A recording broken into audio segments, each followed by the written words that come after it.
Before the story begins, there was a secret held in the heart of a vast and ancient land, a secret woven from moonlight and mulberry leaves. It was the secret of silk. In the sprawling empire of Han Dynasty China, under the watchful eyes of emperors and the gentle hands of empresses, the life cycle of a tiny, unassuming worm was a matter of state. Imagine a quiet grove of mulberry trees, their leaves a vibrant, shimmering green. The air is warm and still, filled with the gentle hum of insects and the soft rustle of leaves in a barely there breeze. Here, in carefully tended rooms, lived the asterisk Bombys mori, the silkworm. For weeks they did nothing but feast on the tenderest leaves, growing plump and pearly white. Their world was one of constant, quiet munching, a sound like a gentle rain falling on a forest floor. When the time was right, each worm would begin its magical work. It would spin a cocoon, a tiny, perfect house for its transformation. From two small glands, it would extrude a liquid thread, a single, unbroken filament that hardened upon contact with the air. Round and round the worm would turn, weaving its silken blanket, a continuous thread that could stretch for nearly a mile. The resulting cocoon was a marvel of nature, light as a whisper, yet stronger than a strand of steel of the same thickness. It was these cocoons that held the secret. For centuries, the Chinese people learned to carefully unravel this single, precious thread. They would steam the cocoons to soften them, and then, with nimble fingers, find the loose end and begin to wind. The thread was so fine it was almost invisible, shimmering with an ethereal luster. Multiple threads were twisted together to create a stronger yarn, which was then dyed in brilliant colors derived from minerals and plants. The deep indigo of the sky at dusk, the vibrant crimson of a poppy, the imperial yellow of the sun at noon. This thread, this gift from a humble worm, was woven into a fabric that was the envy of the world. Silk. It flowed like water, felt cool against the skin on a hot day and warm on a cool night. It captured the light and seemed to glow from within. It was the cloth of emperors, the currency of kings, a treasure more precious than gold. And for a very long time, the world outside of China knew of the fabric, but not its origin. They imagined it was combed from the leaves of trees or spun from the petals of rare flowers. The secret of the silkworm was guarded jealousy. To reveal it was a crime punishable by death. And so, our story begins, not with the worm, but with the thread, as it is prepared for the greatest journey on earth. In the grand and bustling capital city of Chang'an, a city of wide boulevards, ornate temples, and tiered pagodas, a young man named Kalen made his final preparations. Kalen was not a merchant, nor a soldier, nor a diplomat. He was a scribe, an observer, his hands stained with ink rather than calloused by a sword or a rein. His master, a wealthy and wise tea merchant named Bao, had tasked him with a simple yet profound duty to travel with the caravan and record everything. "See with your heart, Kalen," Bao had told him, his voice as gentle as the steam rising from a cup of green tea.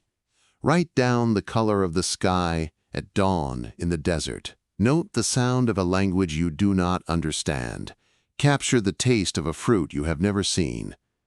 For the goods we carry are only a small part of the trade. The true exchange is in what we learn, what we share, and what we become."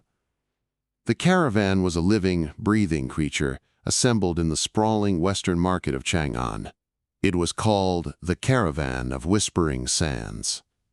Kalen watched, mesmerized, as it took shape. There were the camels, hundreds of them, the great Bactrian beasts with their two humps, swaying with a patient, rhythmic grace.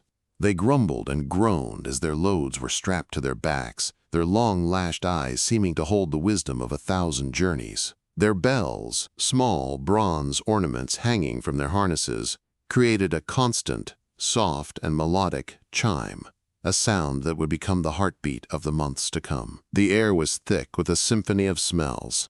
The earthy, musky scent of the camels themselves, the sharp tang of leather, the sweet aroma of dried fruits, apricots, figs, and dates, being packed into clay jars. There was the fragrant perfume of spices, cinnamon and star anise, and the deep, rich smell of tea bricks, so compressed they looked like dark earthen tiles. And then there was the silk. It was packed with the utmost care, in oilcloth and thick leather wrappings to protect it from the dust and the rain. Kalin was permitted to watch as the final bolts were loaded. A merchant unrolled one for a final inspection. It was the color of a twilight sky, a deep, dusky purple, embroidered with silver threads that formed the image of a dragon chasing a pearl amongst the clouds. As the fabric unfurled, it made a sound like a sigh, a soft shh, and it caught the light of the morning sun, shimmering with an inner fire. Kalin felt a sense of awe. This single bolt of cloth, so light and beautiful, would travel thousands of miles across deserts and over mountains, to be treasured by someone who could not even imagine the little worm that had spun it in a quiet room half a world away. The caravan master, a man named Jian, was weathered and stern, his face a map of the very roads they were about to travel. He moved with a quiet authority, his voice a low rumble that cut through the noise of the market. He checked every knot, every strap, every water skin. He knew that their lives depended on these small details.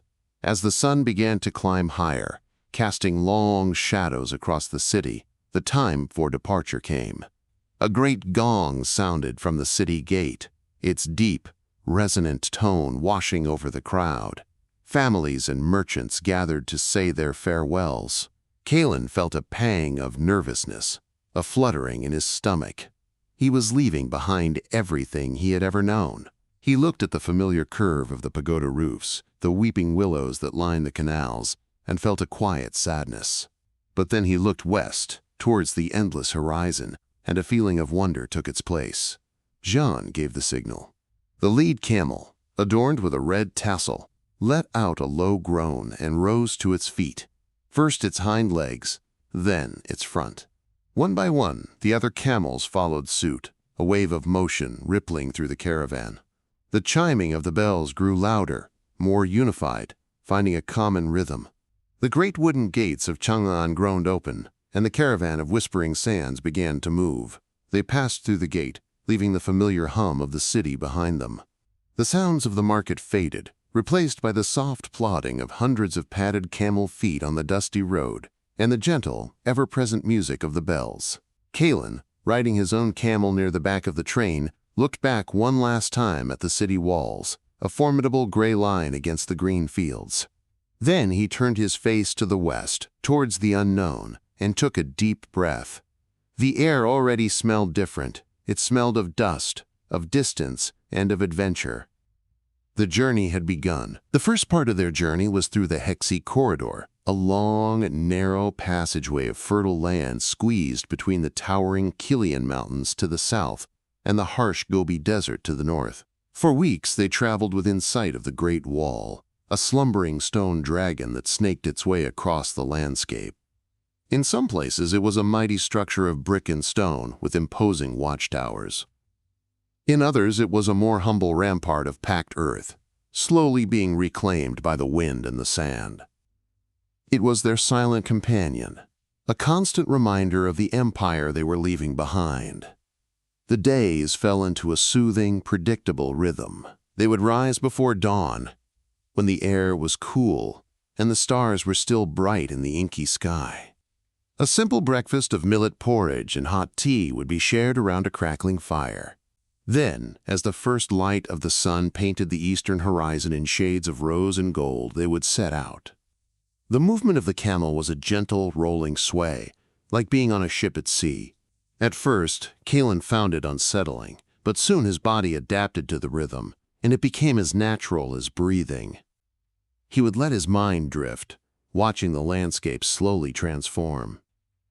The lush green fields of the Wei River Valley gave way to more arid plains, dotted with hardy shrubs and windswept grasses. The colors of the earth shifted from rich dark soil to shades of ochre, rust, and pale yellow.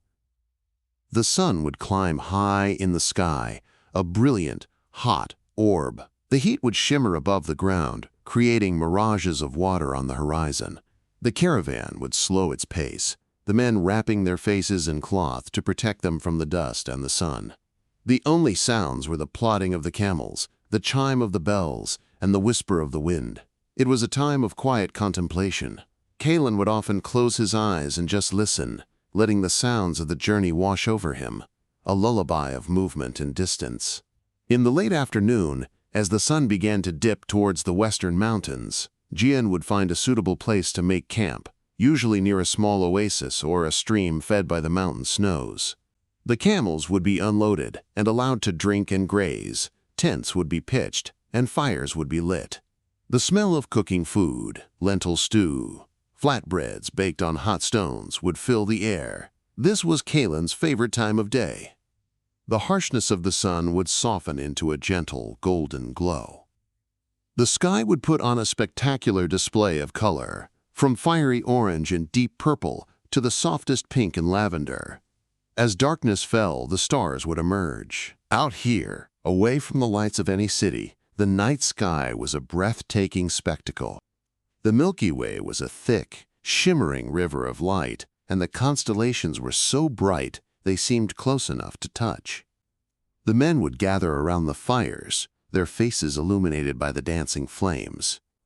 They were a diverse group, Han Chinese merchants like his master, hardened Sogdian traders from the lands between the rivers, fierce-looking but gentle-hearted Tibetan guides who knew the mountain passes, and quiet, watchful Uyghur cameliers. They spoke a mix of languages, but they communicated through a shared language of gestures, smiles, and the common purpose of the journey. Sometimes, stories were told. Jian would speak of past journeys, of sandstorms that could swallow a man whole, and of the ghost cities of the desert. A Sogdian merchant would sing a sad, haunting song of his homeland. Kalen would listen, absorbing it all, occasionally writing by the flickering firelight in his leather-bound journal. One evening as they camped near a small, clear stream, a lone figure approached the camp. He was a monk, his head shaved, his robes the color of saffron. He walked with a steady, unhurried pace, carrying only a wooden staff and a small begging bowl. He bowed deeply to Jian, who welcomed him to share their fire and their food. The monk's name was An Shigao. He was not Chinese, but Parthian, from the great empire to the west. He spoke the traders' tongue with a soft accent. He was traveling east, he explained, towards the heart of China, to share the teachings of the Buddha. He spoke of a path to enlightenment, of compassion for all living things, and of release from suffering. Kalen was fascinated. He had heard whispers of this new philosophy from the West, but had never met one of its followers. The monk's presence was incredibly peaceful. His eyes were kind, and his smile was gentle. He spoke not of gods and rituals, but of the mind, of looking inward to find a quiet center. That night, An Shigao told them a story, a Jataka tale, about one of the Buddha's past lives as a wise and compassionate monkey king. His voice was calm and melodic, and the story was simple, yet profound. It was about self-sacrifice and wisdom. As Kalen listened, the crackling of the fire and the soft chiming of the camel bells seemed to fade into the background. The monk's voice was like a gentle stream, washing away the weariness of the day. The monk traveled with them for several weeks. During the long, quiet hours of the day, Kalen would ride his camel alongside An Shigao. He would ask questions about the Buddha's teachings, and the monk would answer with simple parables and gentle guidance. He taught Kalen a simple breathing meditation. When the mind is like a stormy sea, he said, focus on the breath. The breath is the anchor. In and out, it is always with you. It will bring you back to the calm, quiet shore of the present moment. Kalen began to practice this as he rode. He would focus on the feeling of the air entering his nostrils, filling his lungs, and then the gentle release. He noticed how it calmed the anxieties and the restlessness in his mind. He began to see the journey not just as a physical passage across the land, but as an inner journey as well. The vast, empty landscapes of the corridor became a mirror for the quiet, spacious stillness he was beginning to find within himself. The presence of the monk seemed to have a calming effect on the whole caravan. The arguments between traders became less frequent. A sense of quiet cooperation settled over the group. They were not just a collection of individuals seeking profit. They were a community, moving as one through the vastness of the world. Finally, they reached the western end of the corridor, a place of great significance. The Yumenguan, the Jade Gate. This was the true edge of the Chinese Empire. A formidable fortress stood here, its earthen walls rising from the desert floor. It was the last military outpost, the last taste of home. Beyond this gate lay the true wilderness, the vast and dangerous Taklamakan Desert. Here the caravan paused for several days to rest and resupply. And here Kalen and the others said goodbye to Anshigao. The monk was continuing east, towards the great cities of Luoyang and Chang'an. He bowed to each of them, his hands pressed together in a gesture of respect. When he came to Kalen, he placed a hand on his shoulder. "The path is long," he said softly. "Remember the breath. Find the stillness within the movement. May your journey be peaceful." Kalen watched him walk away, his saffron robes a bright splash of color against the dun-colored landscape, until he was just a small dot on the horizon. His presence had been a gift, a gentle lesson in peace, that Kalen knew he would carry with him into the great desert and beyond.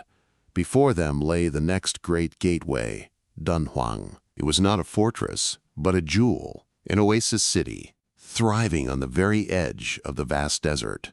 For travelers who had just crossed the arid plains of the Hexi corridor, the sight of Dunhuang was like a dream. The first sign was a smudge of green on the horizon, a promise of life. As they drew closer, the smudge grew into a lush forest of poplar trees, their leaves rustling in the breeze, creating a sound like a gentle river. The city itself was a vibrant hub of activity, a crossroads where cultures, languages, and ideas met and mingled. The streets were narrower and more chaotic than in Chang'an, filled with a dizzying array of people. Sogdian merchants in their pointed hats haggled with Uyghur farmers selling sweet melons and pomegranates. Tibetan nomads traded wool and salt. Kalen saw people with hair the color of fire and eyes the color of the sky, travelers from much farther west.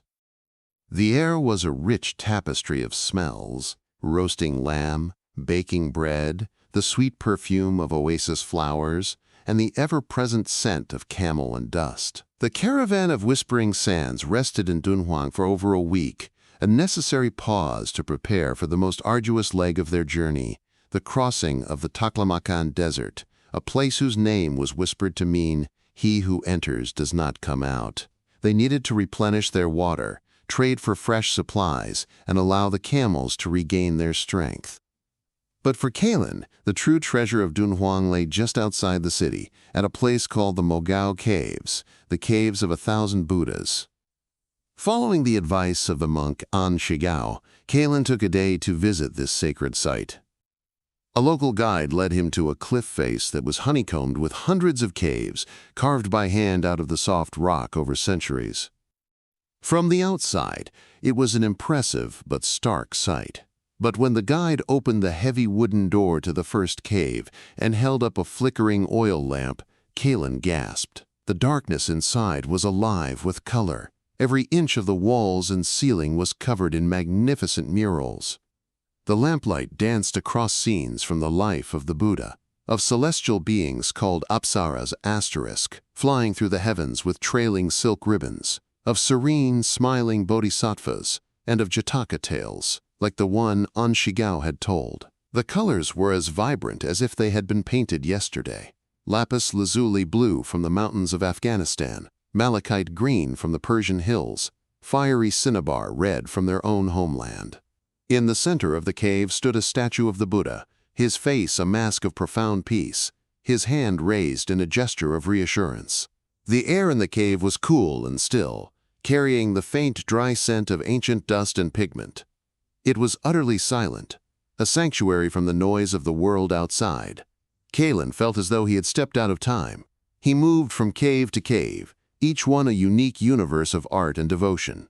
In one, a colossal sleeping Buddha, over 50 feet long, lay in a state of nirvana, his gentle smile filling the entire chamber. In another, the ceiling was painted with a swirling, intricate pattern that depicted the heavens, making Kalen feel as if he were looking up into the cosmos itself. He saw paintings that were not just religious, but also depicted daily life along the Silk Road. He saw caravans of camels just like their own, merchants from different lands, and musicians playing unfamiliar instruments. It was a library of history and faith, painted on stone. He understood now, more deeply than ever, that the Silk Road was not just a route for silk and spices, it was a conduit for faith.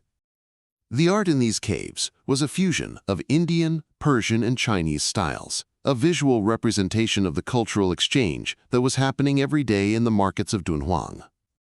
Kalen spent the entire day in the caves, lost in a state of quiet wonder. He did not write in his journal. The experience was too profound for words. He simply sat in the cool darkness of one of the caves, practicing the breathing meditation the monk had taught him, and let the peace of the place seep into his soul. The serene faces of the painted Buddhas seemed to watch over him, their timeless compassion, a balm for his weary traveler's spirit. He returned to the caravan that evening feeling renewed, as if he had drunk from a deep, cool well. The desert ahead no longer seemed so intimidating. The stillness of the caves had fortified him. He carried their peace within him, a hidden sanctuary he could return to in his mind during the long, hard days to come. The preparation for the Taklamakan was a serious, solemn affair. Water skins were filled to bursting and sealed with wax. Food was carefully rationed: dried meat, parched grains, and hard, dry biscuits that would last for weeks. The camels were given extra fodder and water, their humps full and firm. John gathered all the men and gave a stark warning. "The desert does not forgive mistakes," he said, his voice low and gravelly. "We stay together. We follow the path of bleached bones that marks the trail. We do not wander. We conserve our water and our strength. We trust the camels, and we trust each other." They set out from Dunhuang at the first light of dawn. The green of the oasis vanished behind them with shocking speed, as if swallowed by the sand. Before them lay an endless ocean of pale gold dunes, stretching to a horizon that shimmered and blurred in the growing heat. The Taklamakan had begun. The first few days were a lesson in immensity. There was nothing but sand and sky. The sun was a merciless white-hot disk. The heat was a physical presence, pressing down on them, draining their energy.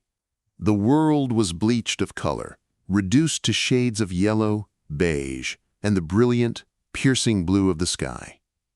The silence was the most profound Kalen had ever experienced. It was a deep, ringing silence, broken only by the soft shush-shush of the camels, feet in the sand, the creak of leather, the ever-present chime of the bells, and the whisper of the wind. The wind was the voice of the desert. Sometimes it was a gentle sigh, rearranging the fine grains of sand on the crest of a dune. At other times, it was a mournful moan that seemed to carry stories of lost travelers and ancient sorrows. They traveled mostly in the cooler hours of the early morning and late afternoon. During the oppressive heat of midday, they would huddle in the shade of their tents or behind the camels, conserving their energy, dozing in a heat-induced stupor. Kalen learned the true value of water. Each sip was a precious gift, cool and life-giving. He learned to move slowly, deliberately, to waste no motion. The nights were a magical contrast to the days. As the sun set, it painted the dunes in breathtaking colors: soft rose, deep orange, and dusky violet. The heat of the day would radiate away from the sand, and a profound cold would descend. The sky would become a dome of black velvet, scattered with diamonds. The stars were so numerous, so brilliant, they seemed to have a weight and presence of their own. Around the small, carefully tended campfires, the desert's vastness brought the men closer together. Stories became more important than ever, a way to fill the immense silence and to remind themselves of the human world they had left behind. A Sogdian trader whose name was Rustam proved to be a master storyteller. He had a deep, rumbling voice and expressive hands. One night, with the wind whistling softly over the dunes, Rustam told the story of the lost city of Lulan, a once thriving kingdom on the edge of the desert that had been swallowed by the shifting sands. He spoke of its beautiful princess, its palaces filled with treasures, and how the river that fed it had changed its course, leaving it to wither and die. They say, Rustam concluded, his voice dropping to a whisper, that on a windy night you can still hear the temple bells of Lulan ringing beneath the sand. The men around the fire fell silent, listening to the wind, half expecting to hear those ghostly chimes. Another night, a Uyghur cameleer named Alim played a tune on a simple wooden flute. The melody was hauntingly beautiful, full of longing and melancholy. It seemed to capture the spirit of the desert itself, its vast loneliness, its stark beauty, its deep and ancient soul. The notes drifted out into the darkness, a fragile human sound in the face of an immense, non-human world. One afternoon, the sky to the northwest turned a sickly yellow-brown. John's head snapped up, sniffing the air. "A sandstorm," he commanded, his voice sharp and urgent. "Make a circle! Camels down!" There was no panic, only a swift, practiced efficiency. The men forced the camels to their knees, arranging them in a tight circle, facing inwards. The precious cargo and the men huddled in the center, in the shelter of the great animals' bodies. They pulled heavy wool blankets over their heads. The storm came upon them not with a roar, but with a growing, terrifying hiss. The wind rose, and soon the air was thick with sand, a blinding, choking whirlwind. The sun was completely blotted out. The world was reduced to a maelstrom of brown darkness. Kalen huddled between two camels, their warm, musky scent a strange comfort. He covered his face with a cloth and closed his eyes, his heart pounding. The sound was deafening, a relentless, abrasive roar. He could feel the sheer power of the wind trying to tear their shelter apart. He remembered the monk's words, "Find the stillness within the movement." He focused on his breath. In, out, a slow, steady rhythm. He felt the rise and fall of his own chest, a small, calm anchor in the midst of the chaos. The storm raged for what felt like an eternity, but was likely only an hour or two. Then, as gradually as it had begun, it subsided. The roaring wind softened to a moan, then a whisper, and then silence. A profound, ringing silence. Kalen and the others slowly emerged from their shelter. The world was transformed. The landscape was new, the dunes sculpted into new shapes. The air was strangely clear, washed clean by the wind. A deep orange sunset was beginning to bleed across the western sky. They had survived. There was a quiet sense of shared triumph, a bond forged by the shared ordeal. They had faced the fury of the Taklamakan and endured. The journey continued. They navigated by the sun and the stars, and by the subtle signs of the desert that Jan knew how to read. The direction of the ripples in the sand, the type of hardy vegetation, the flight of a lone bird. They passed skeletal remains of camels and horses, grim reminders of the desert's perils, which served as macabre but necessary trail markers.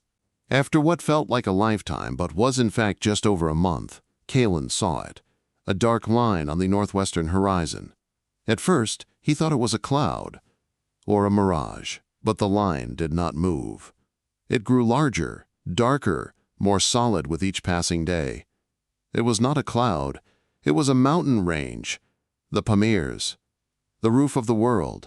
They had crossed the Sea of Death. The sight of those distant, jagged peaks was more beautiful to Kalen than any oasis. It was a promise of water, of life, of an end to the endless sand. The spirit of the caravan lifted. A song broke out among the cameleers, a joyful, rhythmic chant that echoed in the vast, empty air. The worst was over. Leaving the golden sea of the Taklamakan behind was like waking from a long, strange dream. The transition was gradual, yet profound. The flat horizon began to buckle and fold. The soft sand gave way to gravelly plains and then to rocky foothills, carved by ancient rivers. The air, which had been thick and heavy with heat, began to thin, growing crisp and cool. For the first time in weeks, Kalen felt a genuine chill in the evening breeze. The Pamir Mountains rose before them like a colossal wall, a fortress of stone and ice separating the eastern deserts from the western steppes. Their peaks, sharp and jagged, were permanently crowned with snow, gleaming a brilliant, blinding white against the deep blue sky. It was a landscape of breathtaking scale and raw, majestic beauty. The camels, creatures of the desert, could go no further. In the bustling frontier town of Kashgar, an ancient city that was a vibrant melting pot of cultures, the caravan of Whispering Sands underwent a transformation. The great Bactrian camels were sold or traded, their journey done. In their place came sturdy, sure-footed yaks and mules, their breath misting in the cold mountain air. New guides were hired, men of the mountains, Kyrgyz and Tajik people, with weathered faces, bright eyes, and an innate understanding of the treacherous paths ahead. Kalen found the change invigorating. After the monochrome world of the desert, Kashgar was an explosion of color and life. The Sunday market was a sensory overload in the best possible way. He saw merchants selling vibrant, hand-woven carpets with intricate geometric patterns, blacksmiths hammering glowing metal, and vendors with pyramids of spices, saffron, cumin, and turmeric that filled the air with their exotic perfume. He tasted yogurt for the first time, thick and tangy, and ate succulent kebabs grilled over open coals. But the mountains beckoned. The caravan, now smaller and more compact, began its ascent. The journey changed from a test of endurance against heat and thirst to a test of strength and will against altitude and cold. The paths were narrow, winding tracks cut into the sides of steep cliffs. To one side was a wall of solid rock. To the other, a terrifying drop into a deep gorge where a turquoise river, born from a melting glacier, roared and tumbled over boulders. The air grew thinner with every 1,000 feet they climbed. Breathing became a conscious effort. Kalen felt a constant lightness in his head, and his heart beat faster to compensate for the lack of oxygen. The guides taught them to walk slowly, to take deep, deliberate breaths, a rhythm they called the mountain pace. It was another form of meditation, a total focus on the simple act of moving and breathing. The sounds of the journey changed completely. The soft chime of camel bells was replaced by the clatter of hooves on stone and the guttural grunts of the yaks. The whisper of the wind in the sand became a powerful echoing roar as it funneled through the high passes. Yet, there was a profound peace in this high-altitude world. The silence between the gusts of wind was absolute. The scale of the landscape was humbling, making Kalen and the caravan feel tiny and insignificant, like a line of ants crawling across a giant's sleeping form. It stripped away all pretense, all ego. Up here, all that mattered was the next step, the next breath, the warmth of the sun, and the solidarity of your companions. They camped in sheltered valleys, the jagged peaks forming a protective circle around them.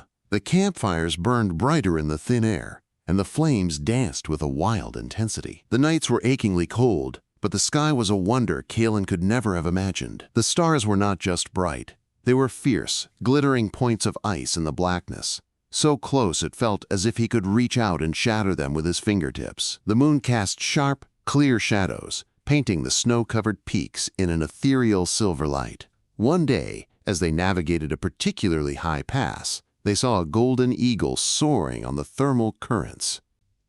It circled high above them, its wings spread wide, a symbol of freedom and mastery of this harsh environment. Kalen watched it, mesmerized, feeling a sense of connection to the wild, untamed spirit of the mountains. The mountain guides were men of few words, but they communicated through their actions. They knew which snow was stable and which hid a deep crevasse. They could predict the weather by the shape of the clouds and the direction of the wind. They moved with a quiet confidence that was deeply reassuring. During the journey, Kalen's master, Bao, who had been quiet for much of the desert crossing, seemed to come alive. The cool, clean air reminded him of the mountains where the finest tea was grown. One evening, he carefully unpacked a small, special brick of tea he had been saving. Using a shard of ice melted over the fire, he performed a slow, deliberate tea ceremony. He warmed the tiny clay cups, rinsed the leaves, and poured the first infusion, his movements graceful and precise. He shared the tea with Kalin and the guides. The brew was dark and earthy, with a complex, lingering sweetness. It warmed them from the inside out, a small ritual of civilization and comfort in the heart of the wilderness. "You see, Kalin," Bao said, his voice soft in the quiet evening. "The finest tea, like the strongest character, is grown in harsh conditions. It is the struggle against the cold and the wind that gives it its depth and flavor." Kalin understood. He felt that the mountains were changing him, carving away his softness, leaving something stronger and more resilient in its place. After weeks of arduous climbing and careful descent, they finally began to leave the highest peaks behind. The valleys widened, and green began to reappear. First, hardy alpine meadows dotted with small, vibrant wildflowers, then groves of juniper and birch trees, clinging to the slopes. They saw shepherds with their flocks of fat-tailed sheep, their melodic calls echoing across the valleys. They had crossed the roof of the world. The physical barrier was behind them. Ahead lay the legendary cities of Central Asia. As they descended into the fertile plains of Sogdiana, Kalin looked back one last time at the snow-capped giants. They were no longer a barrier, but a memory, a benchmark against which he would measure all future challenges. He had breathed their thin air, walked their narrow paths, and survived. A quiet confidence settled within him. He was a different person from the young scribe who had left Chang'an so many months ago. The journey was shaping him, just as the wind and water shaped the stone. The descent from the Pamirs was like entering a different world, a world of color, fragrance, and abundance. The stark, magnificent monochrome of the high peaks gave way to rolling green hills and fertile river valleys. The air grew thick and warm again, heavy with the scent of damp earth, wild herbs, and blooming orchards. Their destination was a name that had been spoken with reverence and awe around the campfires for months: Samarkand, the jewel of the East, the pearl of the Muslim world. As the caravan crested a final hill, the city appeared before them, spread across the valley floor, and Kalin's breath caught in his throat. It was a vision of turquoise and gold. The domes and minarets of mosques and mausoleums, clad in brilliant blue tiles, pierced the sky, shimmering under the Central Asian sun.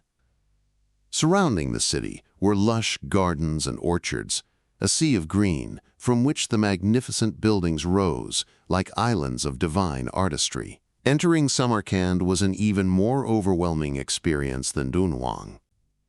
The city was a true crossroads of the world, a bustling, sophisticated metropolis that pulsed with energy. The streets were a river of humanity. Kalin saw Sogdians, Persians, Arabs, Turks, and even a few traders with pale skin and light hair from the far-off lands of the Rus. He heard a dozen languages being spoken, a melodic, chaotic symphony of trade and conversation. The caravan made its way to a large caravanserai, a traditional inn for travelers. It was a huge, rectangular building with a vast central courtyard surrounded by arched alcoves and storerooms. The courtyard was a hive of activity. Camels and horses were being watered, goods were being unloaded and inspected, and merchants were loudly negotiating deals. It was noisy, dusty, and utterly exhilarating. For the next few weeks, Samarkand was Kalin's world. He had never imagined a place of such wealth and learning. His master, Bao, was in his element, meeting with other merchants, trading his precious tea and some of the silk for goods that would be valuable further west. Fine steel blades from Damascus, fragrant sandalwood, and magnificent carpets from Persia. Kalin, his duties as a scribe temporarily lessened, was free to explore. He wandered the city in a state of constant wonder. He visited the Registan, the city's central square, flanked by 3 immense madrasas, or schools of learning. The facades were covered in breathtakingly intricate tilework, mosaics of geometric patterns, and calligraphy from the Quran that flowed like frozen music. He would sit in the shade of an archway for hours, just gazing at the patterns, feeling a sense of peace and order emanate from their perfect symmetry.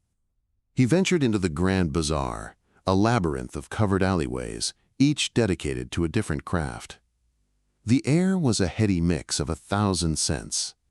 In the spice market, mountains of cinnamon, cloves, cardamom, and pepper created a fragrant fog. He saw saffron from Persia, its delicate red threads worth more than their weight in gold. In the weaver's district, he heard the rhythmic clack-clack of looms. He saw men and women weaving carpets of such beauty and complexity that they seemed more like paintings than textiles. A weaver showed him how they used natural dyes, madder root for red, indigo for blue, pomegranate skins for yellow, to create their vibrant colors. Kalen touched a finished carpet. Its wool was thick and soft as a cloud, the pattern a mesmerizing garden of flowers and vines. He explored the food markets, where vendors sold mountains of sweet, juicy melons, clusters of purple grapes, and piles of pistachios and almonds. He tasted plav, a delicious local dish of rice, carrots, and tender lamb, cooked in a huge cauldron over an open fire. He drank ayran, a salty yogurt drink that was surprisingly refreshing in the heat of the day. But Samarkand was not just a center of trade, it was a center of knowledge. Kalen heard stories of the great observatory built by the astronomer king Ulugh Beg, where scholars had mapped the stars with incredible precision. He saw men in the courtyards of the madrasas debating philosophy, mathematics, and medicine. He realized that the Silk Road carried not just silk, but science. The numerals he used for his accounting, the concept of zero, these were ideas that had traveled from India, through Persia, and were now being studied and refined here. The Chinese invention of paper had traveled west along this same route, making the spread of all this knowledge possible. One afternoon, in a quiet tea house, Kalen met an old Persian man with a long white beard and eyes that twinkled with wisdom. He was a poet. He saw Kalen writing in his journal and struck up a conversation. When he learned Kalen was a scribe from China, his face lit up. He spoke of his love for Chinese paper, so smooth and fine for writing, and for the delicate ink paintings he had seen. The poet, whose name was Firdos, recited one of his poems. He spoke in Persian, a language Kalen did not understand, but the rhythm and melody of his voice were captivating. It was a poem about a nightingale singing to a rose. Even without understanding the words, Kalen could feel the passion, the longing, and the beauty of the verse. Afterwards, Firdos explained the poem in the common trader's tongue. "We both serve beauty, you and I," the old poet said to Kalen. "You, with your careful records of the world as it is. I, with my humble words about the longings of the heart. Both are necessary. Both travel the same road." Kalen left the tea house feeling a deep sense of connection. Here, thousands of miles from his home, in a city of a different culture and a different faith, he had found a kindred spirit in a poet. He wrote in his journal that night, "The Silk Road is like a great loom. The warp threads are the long miles of desert and mountain. The weft threads are the caravans that travel back and forth. But the cloth that is woven is not of silk or wool. It is the cloth of humanity itself, a tapestry of different colors and patterns, all interwoven to create a single, beautiful whole." The time in Samarkand was a balm to the caravan's soul. They rested, they prospered, and they absorbed the vibrant culture of the city. But the journey was not over. Their ultimate destination was still far to the west, on the shores of the Great Sea. With their cargo now a diverse collection of goods from both east and west, the caravan of Whispering Sands prepared to leave the Jewel of the East and set its course for the ancient lands of Persia. Leaving Samarkand felt like leaving a vibrant dream. The caravan, now laden with new treasures, intricate carpets, gleaming metalwork, and fragrant spices to add to their remaining silk and tea, set its face towards the setting sun. The landscape began to change once more. The lush, irrigated plains of Sogdiana gradually gave way to the drier, more rugged terrain of the Persian plateau. The journey now took them through lands steeped in an even older history. They passed the ruins of ancient cities, their sun-dried brick walls slowly crumbling back into the earth from which they were made. They saw Zoroastrian fire temples, simple, stark structures where a sacred flame was said to have been kept burning for centuries, a symbol of purity in the eternal struggle between light and darkness. The culture shifted subtly. The vibrant turquoise domes of Samarkand were replaced by the more muted, elegant earth tones of Persian architecture. The people they met were quieter, more reserved, but possessed a deep sense of hospitality and a love for poetry and beauty that was woven into the fabric of their daily lives. The days fell back into the familiar, soothing rhythm of travel. The plodding of the animals, the creak of the saddles, the low murmur of conversation. But Kalen noticed a change in the stories told around the campfire. In the desert, the stories had been of survival and ghosts. In the mountains, they had been of spirits and eagles. Here, in Persia, the stories were of kings and heroes, of star-crossed lovers, and of poets whose words were said to be as intoxicating as wine. Rustam, the Sogdian storyteller, knew many of these tales from the great Persian epic, the Shahnameh. He would tell of the heroic Rustam and his powerful horse Raksh, of the tragic love of Zal and Rudabeh. His deep voice would rise and fall with the drama of the story, and the men would listen, captivated, their faces lit by the flickering firelight, the vast, starry Persian sky above them. They traveled through the great city of Merv, another sprawling oasis city, and then pressed on towards the west. The landscape became harsher again, a vast, arid expanse known as the Dasht-e-Kavir, the Great Salt Desert. It was different from the Taklamakan. Instead of endless dunes of soft sand, much of the ground was a cracked, barren salt flat that crunched under the animals' hooves. During the day, the sun would reflect off the white surface with a blinding glare, and the heat would create shimmering, deceptive mirages. It was a challenging crossing, but after the Taklamakan, the caravan was seasoned and prepared. They knew the discipline of water conservation, the necessity of teamwork. The shared hardship only strengthened their bonds. One evening, they made camp near a small, rocky outcrop that offered some shelter from the wind. As Kalen was tending to his camel, he noticed one of the Persian guides, a quiet man named Farhad, sitting apart from the others, looking out at the sunset. He was holding a small, pear-shaped stringed instrument, a astrok sitar. Gently, Farhad began to play. The music that flowed from the instrument was not like the joyous, rhythmic tunes of Samarkand or the haunting flute melodies of the desert. It was introspective, melancholic, and incredibly beautiful. The notes seemed to hang in the still desert air, each one filled with a universe of emotion.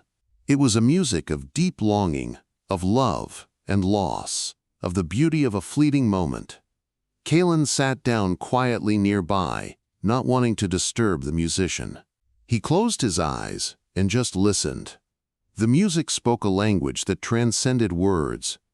It spoke of the vastness of the landscape around them, the long journey behind them, and the unknown road ahead. It seemed to hold all the quiet sorrows and gentle joys of a human life. When the last note faded into the immense silence of the desert, Kalen felt tears on his cheeks. He did not know why he was crying, only that the music had touched something deep within him. The journey through Persia was also a journey through a world of gardens. In a land that was so often dry and barren, a garden was a paradise, a symbol of life and tranquility. Whenever they reached a town or a large caravanserai, there would be a garden hidden behind high walls. To step through a gate from the dusty, sun-baked street into one of these gardens was a profound relief. Kalen would wander the shaded pathways, listening to the gentle splash of water in a central fountain. The air would be cool and fragrant with the scent of roses, jasmine, and orange blossoms. The gardens were designed for contemplation, with quiet corners for sitting and geometric pathways that created a sense of order and peace. He saw the love and care that went into creating these sanctuaries, and he understood that beauty was not just a luxury, but a necessity for the human spirit, especially in a harsh land. Finally, after many more weeks of travel, the character of the land began to change for the last time. They crossed a range of mountains, the Zagros, and began to descend. The air changed. Kalen could smell it before he could see it. A new scent carried on the western wind. It was a damp, salty smell, a smell of endless space and distant shores. The sea. The caravan pressed on with renewed energy, and then, one afternoon, they crested a hill, and there it was. Not a mirage this time, but a vast, shimmering expanse of the deepest blue, stretching to the very edge of the world, the Mediterranean Sea. For Kalen, who had grown up in the landlocked heart of China, it was a sight beyond all comprehension. He had never seen so much water, so much open space. He could hear the low, rhythmic roar of the waves, a sound like the world's own breathing. Their destination, a port city like Antioch or Tyre, lay nestled on the coast. It was a bustling, chaotic city, even more diverse than Samarkand. Here, the Silk Road finally met the sea lanes of the Roman and Byzantine worlds. In the harbor, ships with tall masts and linen sails were being loaded and unloaded. Kalen saw sailors with skin darkened by a different sun, speaking languages that sounded utterly alien. The final transactions were made. The last bolts of the precious Chinese silk, having completed their incredible journey, were traded to seafaring merchants who would carry them to the far corners of the Roman world, to be worn by senators and noblewomen who would never know the name Kalen, or Jian, or the Caravan of Whispering Sands. The caravan's great journey was over. The men who had traveled together for so long, who had become a family, began to go their separate ways. There were handshakes and quiet farewells. Rustam, the storyteller, was joining a caravan heading north. Farhad, the musician, was returning to his home in the Persian hills. Jian, the stoic caravan master, would assemble a new cargo of goods, Roman glass, coral, fine woolens, for the long journey back east. Kalen stood on the shore, his journal, now filled with ink, held tightly in his hand. He watched the sun set over the great sea, turning the water to liquid gold. He had done what his master Bao had asked. He had recorded the color of the sky, the sound of strange languages, the taste of new foods. But he knew that what he had written was only a pale shadow of the experience itself. The true record was written inside him. He could still feel the gentle sway of the camel, the biting cold of the mountain air, the oppressive heat of the desert. He could still hear the monk's gentle wisdom, the poet's melodic verse, the musician's soulful melody. He had left Chang'an a boy, a simple scribe. He would return whenever that day came, a man who had seen the vastness of the world and had found its reflection in the quiet chambers of his own heart. He breathed in the salty air, a scent of endings and new beginnings. The sun dipped below the horizon, and the first stars began to appear in the twilight sky. They were the same stars he had seen from the plains of China, from the sands of the Taklamakan, and from the high peaks of the Pamirs. They were a constant, a silent witness to all the journeys that had ever been made. And as the world grew quiet, Kalen reflected on the road itself. It was not just a line on a map. It was a living thing, an artery that pumped not just goods, but stories, ideas, art, and faith across the body of the earth. The silk was just the beginning. The path it forged had carried the teachings of the Buddha east and the science of the stars west. It had shared the secrets of paper and the beauty of poetry. It created a world that was more connected, more complex, and more beautiful. Centuries would pass. The caravan of Whispering Sands would fade into legend. New travelers would walk these ancient paths. A Venetian merchant named Marco Polo would one day make a similar journey, his eyes wide with the same wonder that Kalin felt now. The road would change its name, its borders would shift, empires would rise and fall along its length. But the spirit of the road would endure. It endures even now, in the taste of the spices in our food, in the patterns on our clothes, in the stories we tell, and in the quiet understanding that we are all part of a single, vast, and interconnected human family. Kalin turned from the sea and walked back towards the warm lights of the city. His own journey was far from over, but this chapter was complete. He felt a profound sense of peace. The road had been long and hard, but it had led him here, to this moment of quiet understanding. And tonight, under the familiar, watchful stars, he would sleep, and he would dream. He would dream of the gentle munching of a silkworm on a mulberry leaf, of the chime of camel bells in a vast desert, and of the endless, whispering road that connects us all. And now, as the story of this one journey comes to a peaceful close, perhaps you can join him in those dreams.